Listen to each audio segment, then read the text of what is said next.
Hello everyone, this is Sharma from VD. So today we install another place of the another machine, VD512M. So let's meet up. Hello sir. Sir बताएंगे sir आपका नाम क्या है और आपका जो service centre है वो कहाँ पड़ता है सर? मेरा नाम राजकुमार पवार है। जी सर। मेरा सर्विसिंग सेंटर रत्नेरी लांजा में। अच्छा, किस नाम से है सर? ईशा इलेक्ट्रॉनिक। ईसा इलेक्ट्रॉनिक्स के नाम से है।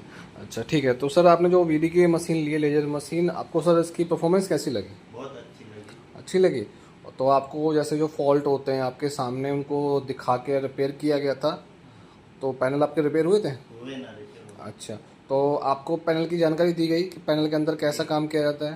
दी गई दी गई। तो सर आप मशीन को लेकर और ट्रेनिंग को लेकर सेटिस्फाई हैं? हाँ सेटिस्फाई। अच्छा सर, आप बताएंगे सर आपको मशीन की परफॉर्मेंस कैसी लगी? अच्छी लगी है। ओके, तो पैनल की जो इंटरनल जानकारी जो आपको चाहिए थी वो आपको जानकारी मिली है? अच्छा, पैनल वगैरह भी रिपेयर हुए हैं आपके? ओके, तो आप ओवरऑल सेटिस्फाई हैं?